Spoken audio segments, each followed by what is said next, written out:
Hello everyone. आज का हमारा टॉपिक बहुत ही इम्पोर्टेंट टॉपिक है कि शादी से पहले कुंडली मिलान कराना सही है या गलत है।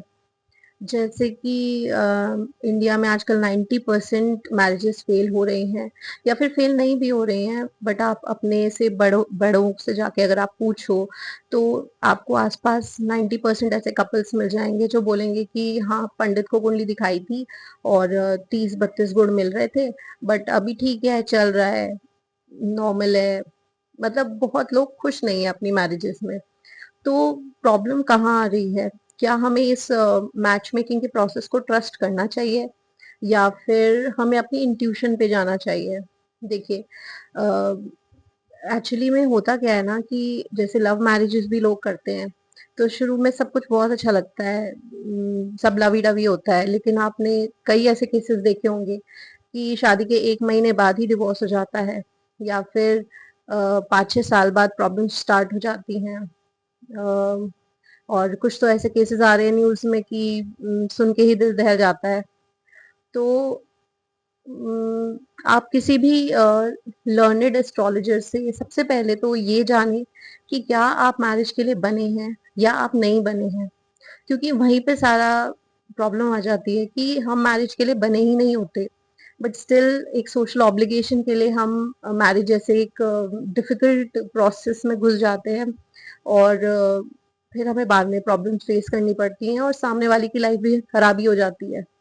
तो इससे पहले कि लाइफ खराब हो, बाद में आप रिग्रेट करें, आप कुंडली मिलान ज़रूर करवाएँ। लेकिन होता क्या है ना कि जैसे मेरे पास भी कई कॉल्स आते हैं कि एक्चुअल में रिश्ता ऑलरेडी देख रखा होता है, सब कुछ तय होता है, बस एक फॉर्मेलिटी के लिए वो पूछते हैं कि आप बस हाँ कर दो, तो हम रिश्ते को आज ही हाँ कर देते हैं। बट ऐसे कुंडली मिलान कराने से कोई फायदा नहीं है, क्योंकि मान लीजिए आपको एक पंडित ने मना कर दिया या किसी एस्ट्रोलॉजर ने मना कर दिया, तो आप और 10 को दिखाएंगे, अब 10 में से एक तो ना कर ही देगा, एक हाँ कर ही देगा।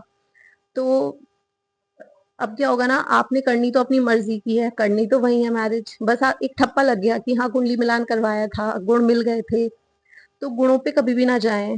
32 गुणों वालों की भी डिवोर्सेस होते हैं और 5-5 6-6 गुण वालों की भी मैरिजेस बहुत अच्छी चल जाती हैं।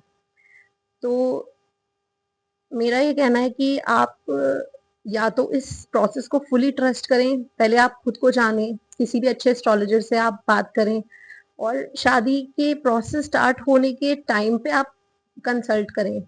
ये ना हो कि आपने रिश्ता ऑलरेडी फिक्स कर दिया है अपने माइंड में एंड देन आप कंसल्ट करने जा रहे हैं, क्योंकि फिर आप ना सुन नहीं पाते। आप सोचते हो कि कहीं से तो हाँ मिल जाए और रिश्ता बस पक्का हो जाए, ये रिश्ता हाथ से ना निकल जाए या फिर देरी ना हो जाए, उम्र ना निकल जाए, क्योंकि शादी उसी उम्र में होती है जिस उम्र में लिखी है। तो जल्दबाजी करके आप लाइफ को खराब ना करें। पहले आप खुद को जाने एंड देन उसके बाद आप जो कुंडली है, जो सामने वाला है पर्सन, उसका नेचर जाने कि क्या वो आपके लिए सही रहेगा, कंपैटिबल होगा, और अगर कंपैटिबल है तभी उस मैरिज के प्रोसेस में घुसिए। अदरवाइज दुर्घटना से देर भली। या फिर अगर आप ये सब नहीं चक्करों में पड़ना चाहते हैं तो टोटली अपनी इंट्यूशन पे जाइए, वो भी एक अच्छा तरीका है। आप ट्रस्ट ही मत करिए इस प्रोसेस को, लेकिन आप सिर्फ एक ठप्पा लगाने के लिए कि कुंडली मैच कराई थी और बस सिर्फ एक ठप्पा मत लगाइए उसपे। So either fully trust this process और गो बाय योर इंट्यूशन।